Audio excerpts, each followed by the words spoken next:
Nakshawani. My question ties in pretty well with the topic tonight. Is, as you know, we the Shia believe that 13 of the 14 infallibles were all martyred. The only one not to be martyred is the Imam of our time, may peace and blessings be upon him. Now my question is specifically regarding the Prophet Muhammad sallallahu alaihi wasallam's death.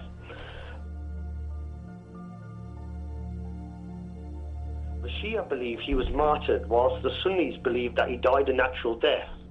Now I've read many books, Shia, Sunni and from non-Muslims, and biographies on the Prophet Muhammad sallallahu alaihi wasallam, and in none of them have I read anything underhand. As in the Prophet being martyred, and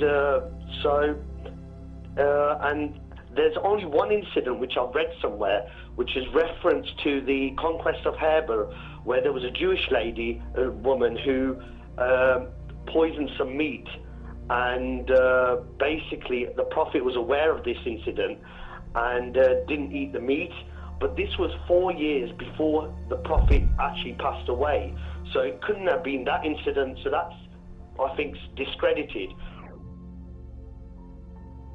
So if you can clarify the matter for me and also our Sunni brothers on TV about whether the Prophet died a natural death or he was martyred, and that's it really. Just clarify that. Thank you. Okay, thank you very much, brother. Thank you. Bye. When we look at this question, we find that the brother said that our Sunni brothers don't necessarily believe that he died as a martyr. But you find that their conclusion that he died from that poisoned meat at Khaybar indicates that it's a martyr, because that's someone, a martyr is someone who dies on the way of Allah subhanahu wa ta'ala. And there is an aim towards killing him. So if we're going to give benefit of the doubt towards our brothers, there is a belief towards the end there that it's a martyrdom. It's not something which is necessarily seen as being natural. Now in the school of Ahlul Bayt, there seems to be a difference of opinion historically on this issue, that if you ate the meat of the Jews at Khaybar and the meat was poisoned.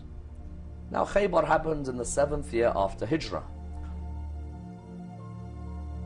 and the Prophet ﷺ died in the 11th year after Hijrah. And if you go to many doctors today, they'll tell you it's very rare for poison to take 4 years to kill you. As in the matter of a few days, you may find a situation where your body is completely affected and death comes upon you. As an Imam Ali ibn Abi Talib alayhi salam, when he was struck on his head with the sword of Ibn Muljam, there was poison which had covered that sword, and within a couple of nights Imam Ali ibn Abi Talib alayhi salam has passed away. Number two, there is doubts on this issue because of the fact that we know the Prophet would not eat from the meat of the people of the book. In the school of Ahlul Bayt, we are not allowed to eat the meat of the people of the book. You can eat, for example, that which grows from the earth of the people of the book, but not the meat of the people of the book. Number three, there's an irony in that the lady converted to the religion of Islam who had plotted the eating of the meat, because she saw that just before he was even going to come near it, the angel told him that, you know what, this meat is poisoned, stay away from it. So even if we were to believe the narration, she became a Muslim because she said, how did he know that we've put this in? So there is a number of reasons to doubt that Rasulullah sallallahu alayhi wa died because of the poison of what he had at Khaybar. And there's some very fishy and iffy circumstances when he's about to pass away. You've got circumstances where even if you read within books of hadith in our school and other schools in Islam, the Prophet wakes up having seen some liquid which is forced into him. Now what's this liquid which was forced into the mouth of Rasulullah sallallahu alayhi wa There's a question mark here. What is the secret which he divulges to his wives, and one wife tells the other, and Allah orders him, if you want to, you can divorce them? What is this behavior around him where people begin to call him delirious at his advice? This type of reasoning seems to point to the fact that definitely there was some very, very peculiar behavior around his final days. and that there is no mention that 4 years ago I had poisoned meat, now I'm dying. Rather, it seems that there were certain actions which had taken place which may have resulted in his death. Okay. I believe you have a...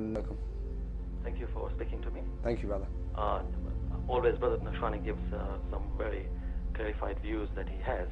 But today he's given an answer that has really confused me about the martyrdom of Rasulullah. And he said that there is some indication, some fishy things about some liquids and so on. So if a Jewish woman was trying to poison and an angel came and told the Prophet, then the question would arise that why would the angel not come and tell the Prophet again? And why would Imam Ali be defending the Prophet so much everywhere outside, but inside his own home, Imam Ali did not know what was happening? Wouldn't that be a contradiction and maybe false reading into history? My other point about the same matter is that I've heard, I don't know how true this is, that no Ulul Azam prophet was ever murdered, whether it was Ibrahim or Isa or Musa, that they all died a natural death. So why would Rasulullah be any different? So that's a confusion that I want Ammar Nakshawani to clear. So thank you very much, brother. We'd like to keep to the topic of the show, mainly because of time constraints. Questions that he asked, I don't know if you'd like to take them up, in regards to a confusion with one of your previous answers tonight. Yes, as in the brother had mentioned that why would Jibreel come and help him on this occasion with the eating of food? We didn't say that was our opinion. Yeah. We said that our opinion is Rasulullah sallallahu alaihi wasallam in the school of Shia fiqh, we don't eat the meat of the people of the book, so he wouldn't have come in that situation anyway. If you imagine Rasulullah sallallahu alaihi wasallam tells people you can't eat the meat of the people of the book, but he himself sees meat in front of him and says, let me have a taste of that. We wouldn't believe it would get to that level, but we're saying that there is an opinion from the other school that Jibreel had come towards him and said to him that, you know what, try and stay away. And then there's another opinion that no, he ate that particular food. The opinion of staying away is the opinion that then develops into the idea that she converted to Islam when she saw this. The brother asks, for example, that, how is it that therefore you're saying that Imam Ali defended him all his life? Why did he defend him on this occasion? Well, Imam Ali ibn Abi Talib alayhi salam on the first level is very close to Rasulullah in his final moments, but it's not necessarily there at every single moment. There are times when the Prophet is going to be in matters of privacy with the wives he's married to. He's married to a number of wives in that period. There are many times when Imam is next to him, but there may be other times where a wife says, you know what, I just need to ask you about something and I'd prefer to be alone with you, and you never know what could happen in that particular moment. So for someone to say Imam Ali could have defended him, Imam Ali wasn't sticking next to Rasulullah 24 hours. Rasulullah lives at home and his wives are with him. And the other question about the Ulul Azm, the other prophets, that they may not necessarily always... that can be also replied back to with the hadith of the Imam when he says, مَا مِنَّا إِلَّا مَقْتُولٌ أَوْ مَسْمُومٌ, there is not but one of us except that he is killed or that he is poisoned. So that goes against such a narration, because the Imam is saying all us infallibles are either killed or poisoned. Thank you.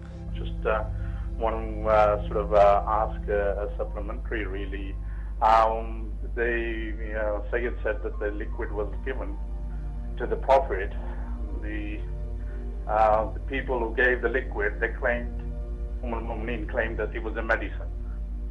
And the Prophet had forbidden that he didn't want any medicine.